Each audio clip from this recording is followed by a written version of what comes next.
Ingrid Thorburn. I thought she was in an insane asylum. Live in the sunshine, swim in the sea. Hashtag California.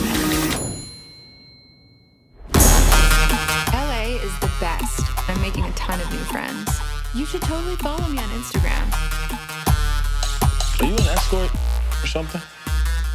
Suspicious. Is that a dream? I'm calling about a lost dog named Roscoe. Hi, I'm Taylor. Have we met before? No. Hey everybody, welcome to What the Flick. I'm Matt Atchity, that's Alonzo Duralde, that is Christy Lemire. They saw Ingrid Goes West. I had gone to the bar. You should see it though, it's really good. I liked it a lot. So Aubrey Plaza stars as a young woman named Ingrid, who is kind of needy and kind of clingy and kind of in flux when we first see her.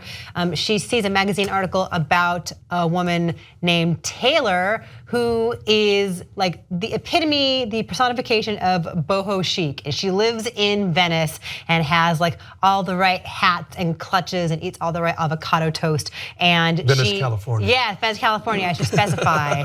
Well, it's west. She goes You're right. west. So Aubrey Plaza goes out to California to track down this person that she has stalked on Instagram. She insinuates herself into this young woman's life and they become BFFs because she's hashtag blessed. Take a look.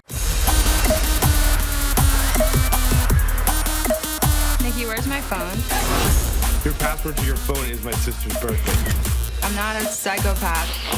I own you. I just want to be her friend. Are you actually insane?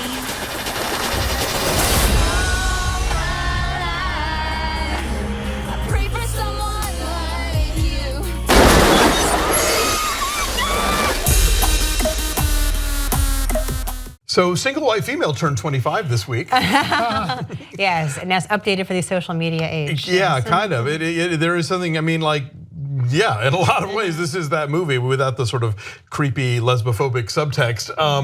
But yeah, it's about a woman who is, has some sort of mental issues, creates these sort of inappropriate lack of boundaries between herself and relative strangers, and finds all of this very much enabled by the world of Instagram and social media in general. And I had an argument with somebody about whether or not this movie is condemning social media for this kind of thing, and I don't think it is. I think it's just more to sort of like showing how a life lived online and a version of oneself presented online can be a creepy, dangerous thing. Yeah, no, it's very much a like how we live now kind of movie, and a lot of movies about technology or about social media already feel outdated by the time they come out. But this is a little indie, and it feels very, very relevant and very of the moment.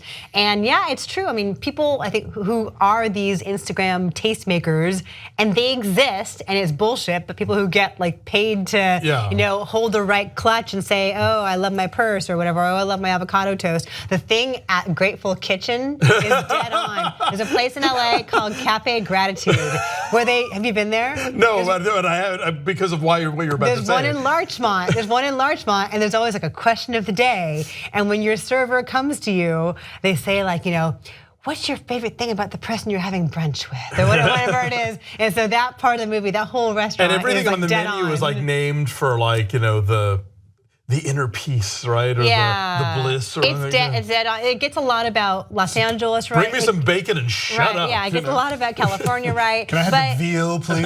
No, but it does get that whole like the dichotomy of the push-pull of social media, because you want the followers, right? You want to establish this best version of yourself out there, and yet like you don't want them to actually contact you. Right. You don't want to actually know them, and so it gets that right. Elizabeth Olsen is so good in this. Yes. And it's interesting to see her in this, and then Wind River the previous week or a couple weeks ago, two very, very different roles. Yeah. And you can't hate her. I mean, she's vapid, and opportunistic, and a lot but like good at this. and a lot like Ingrid in a Right, way, but in a smoother, more Right. palatable way that people aren't Right. alarmed by.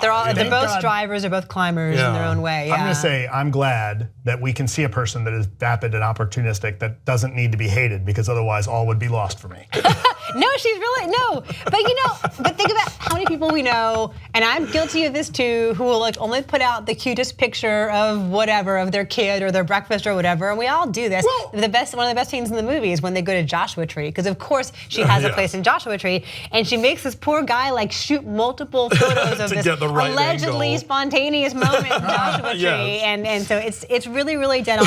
But part of why I love this movie too is what Aubrey Plaza is doing here, because it's so subtle in just the little things that she does when she's observing a moment, when she's trying to strike the right tone in a moment, and there's like an awkwardness and a sadness and like a daring to the lonely, dark places that she'll go with this character that make her feel so human.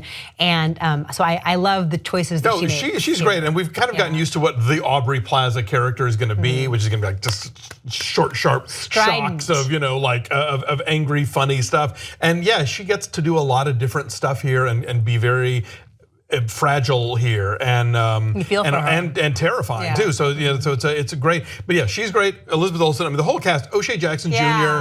as Ingrid's landlord, who is obsessed with Batman, specifically Batman Forever, is great. Billy Magnuson as the brother, as Elizabeth Olsen's brother, who is a whole other thing, and Wyatt Russell as her husband. It's a good cast, and there's a lot of truth to it. I laughed out loud. I'm not gonna say what it is, but the Wyatt Russell the art that he makes is one of the biggest Which things is that on display in the lobby of the ArcLight. Oh, if you want to see it, it's there. Oh, that's great. It's really smart. It's really honest and true. There's a point in the movie where like Dave did not like this as much as I did, because he thought there was a point where it went from being like a realistic, disturbing character study to being sort of to doing a thing that is very movie-ish. But I was okay with it because I think that the characters still behaved as themselves in the course of doing that. And as somebody else who I was talking to about this said, yeah, well, but these are also the kind of characters who would do a stupid thing because they learned it from the movies and they would do that thing, I didn't have a problem with that. Also, I'm not going to give it away, no spoilers. This is one of my favorite endings of the year. Yeah, because it's darkly satirical and then it just becomes plain dark. But but they do stay true to who they are, and the film stays true to the point that it's trying to make in the course of those turns it takes. Yes. I agree. So I'm saying 8. It's really, really good. 7.2. Okay. Like it a lot. I didn't see it. I give it a 0. Yeah. But it's 84%. Yeah, Up for my old 7.4 is our number. So it opened last week. It opened last week in limited release. Yes, and it's opening elsewhere sometime. I think it's going wider this weekend actually. So please find it. Yeah, go see it.